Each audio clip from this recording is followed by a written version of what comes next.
Online dating, predator narcissist. Hello, I'm H.G. Tudor. I have regularly explained that the online environment in relation to dating is something that you should all stay away from. If you want the clear and cogent reasons for that, watch my video, Why You Should Not Use Online Dating. Periodically, I will reinforce that message by selecting instances whereby people have been involved in online dating and to their cost, as a consequence of the fact that they have found themselves involved with a narcissist. Simply put, the online environment is an absolute playground for narcissists. It provides a wide range of potential targets that can easily be accessed as a consequence of technological advancement. Many people still do not know about narcissists, fail to recognize them, and indeed have no idea what they're dealing with. They may recognize certain red flags, but don't necessarily always pay attention to them. And in this interesting article that appears on the BBC, we have an instance whereby an individual was briefly ensnared with what she describes as a Tinder predator, and even that brief ensnarement had a massive impact upon her life. It's also the case that many other people have been affected by this predatory narcissist's behaviour. I'm going to take you through the article, highlighting the various aspects of the narcissistic dynamic to help you understand what's going on, and you might wish to place this in front of other people so they understand the dangers of the use of online dating, which you should completely avoid. A woman who matched on Tinder, hunting ground, with predator Christopher Harkins, says she was subjected to death threats, lack of emotional empathy, use of threat, and abuse, lack of emotional empathy, that destroyed her mental health for years after spending just 20 minutes in his company. Speaking for the first time about going on a date with the notorious fraudster and rapist in 2018, Nadia said the abuse started after she ended their date early because of red flags. The sports massage therapist is among half a dozen women who shared their distressing and often bizarre experiences with one of Scotland's most prolific romance fraudsters in a new BBC Disclosure podcast, Matched with a Predator. The BBC investigation revealed that 11 women tried to report Harkins to police Scotland as far back as 2012. Despite allegations of physical attack, fraud, threat and abuse, he was not investigated until late 2019. Harkins spent almost a decade, sustained period of behaviour, carrying out crimes against women he met online in Scotland and London, use of a hunting ground, before being jailed in 2024. Nadia, who is now 34, and Harkins, who is now 38, matched on Tinder, hunting ground, 7 years ago. They chatted over messages, and after a few weeks they decided to go out for dinner in Glasgow. For Nadia, the first red flag came when she arrived to pick up Harkins from his flat in Cumbernauld. Now, first of all, just pausing there, she ought not to have gone to his flat in the first place in relation to a first date. She should have just gone direct to meet at a public place. He opened the door wearing jogging trousers and a vest, so he's made no effort. Red flag there, sense of entitlement, lack of accountability. He said he was too tired to go out. He suggested they stay at his flat and order takeaway. This is where it gets bizarre, said Nadia.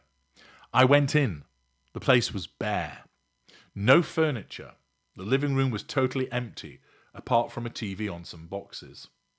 Harkins offered to make Nadia a vodka, which, when she declined the alcohol and poured herself a Diet Coke, she says the atmosphere changed. It was as if he had had an internal man tantrum, she said. Now, pausing there. In effect, she's right.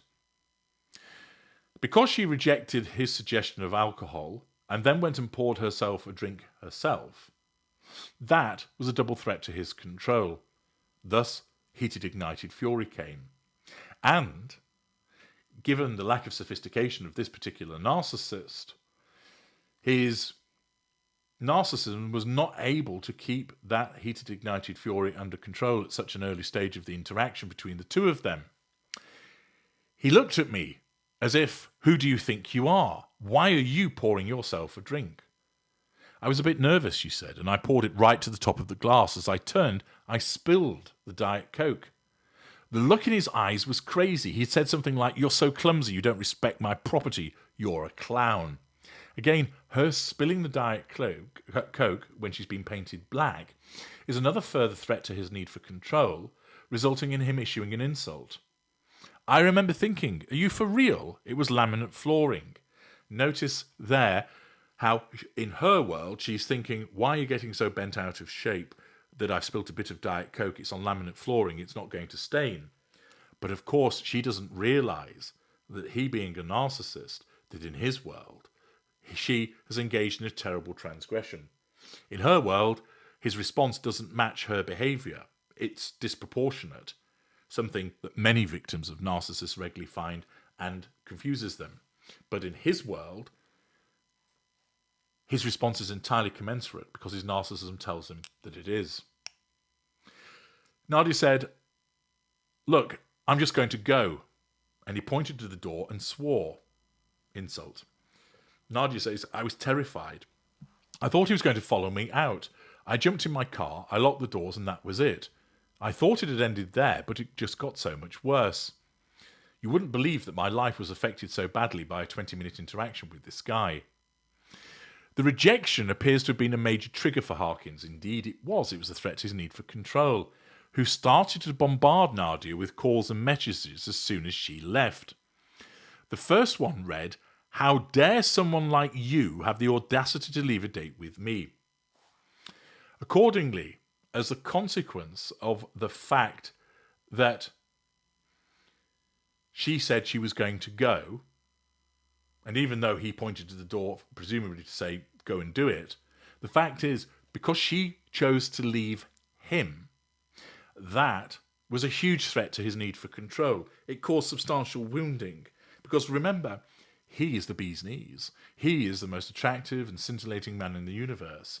And therefore, why on earth would you ever want to be away from him?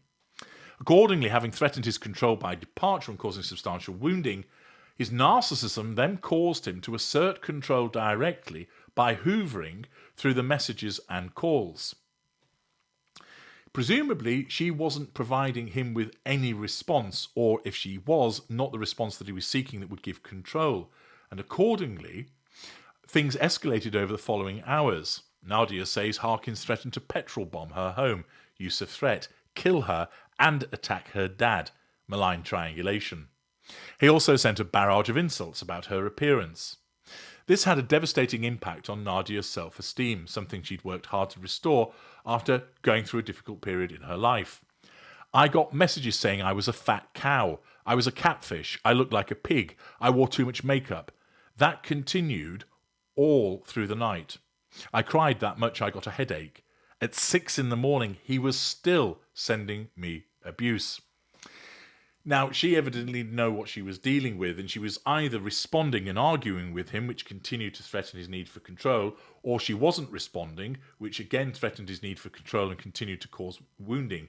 What she ought to have done was immediately block him, but she didn't because she didn't understand what she was dealing with. She explains, "I remember looking in the mirror and I was ashamed of myself. He knew I'd lost weight and I'd been going to the gym. When I thought I was at my best, he literally ripped it away from me," once again demonstrating the narcissist's uncanny ability to exploit the vulnerability of an individual victim. The day after their date, Nadia reported the threats and abuse to Police Scotland. She also played a recording of a phone call from Harkins. In it, he can be heard saying he would go to her dad's house, drag him out and give him a kicking. Triangulation. Threat. "I was told nothing could be done for me," Nadia said. "They said there was no direct threat, if and when he did something, to call them straight back. Nobody took a statement. They didn't want to help me. I was screaming from the roof, 'I can't have this. You don't know what he's capable of. He's threatening me.'" Nadia said if they'd done something then a lot of things could have been done for the girls that followed after me. Harkins continued his abuse long after their date ended. Nadia later blocked his number, but more than a year later he was still harassing her by contacting people she knew on social media. She said the frame of mind he put me in, if I didn't have my daughter, I would have ended my life. Harkins is currently serving a 12-year jail sentence after being convicted of 19 offences against 10 women, including physical and sexual violence, base manipulations, lack of emotional empathy. He was initially charged with threatening and abusive behaviour towards Nadia and of threatening her family. As part of a plea deal, a not guilty plea was accepted to that charge, and Harkins pleaded guilty to stealing more than £214,000 from women, residual benefit, via holiday scams, fake investment schemes, and by using their identities to take out bank loans, thus demonstrating a sense of entitlement, a lack of accountability, further manipulative behaviours in order to get his hands on money. What finally sparked an investigation by Police Scotland was one of the women turning to the media in a desperate bid to expose Harkins and protect others. She had also been turned away by the police when Harkins scammed her out of £3,247 for a fake holiday. Her story was published in October 2019. The extent of Harkins' crimes, sustained behaviours, quickly became apparent and police launched a formal investigation. Nadia and others who made historical reports were revisited, and this time they were asked to give statements. Harkins stood trial in 2024. As Nadia read about the testimony of a woman who was raped by Harkins, sexual abuse, lack of emotional empathy, she made a sickening realisation. It was 2 months after his date with her. That lassie could have been totally saved, she said. He could have been arrested, and she would never have had an interaction with him. Vile. That's all I can say about that. It's disgusting. There were further alleged frauds by Harkins of almost £70,000, and the BBC understands he targeted at least 30 women. Prolific behaviour over a sustained period of time. The BBC wrote to Harkins in prison to ask about these allegations. He did not reply. Nullification of threat to control by staying in a position of withdrawal. Several women have told the BBC that they reported physical assaults and sexual misconduct in the years before the police investigation, demonstrating, of course, a range of behaviours. But here is an individual who utilised Tinder, an online dating app, as a means for getting to his victims. And there were more than one, and it showed that he engaged in a range of behaviours whereby he was interpersonally exploitative, that he expected people to go along with what he wanted, that he needs to ensure that he gets what he requires. He needs pathologically control over these individuals as demonstrated by his incessant hoovering of Nadia, that he shows an absence of emotional empathy for the people that he has affected with his harmful behaviours in terms of physical, sexual assaults, the use of threats, insults, and of course stealing money. A whole range of narcissistic indicators which again reinforce the necessity of avoiding the online dating environment because it's resplendent with narcissists. I'm H.G. Tudor. Thank you for listening.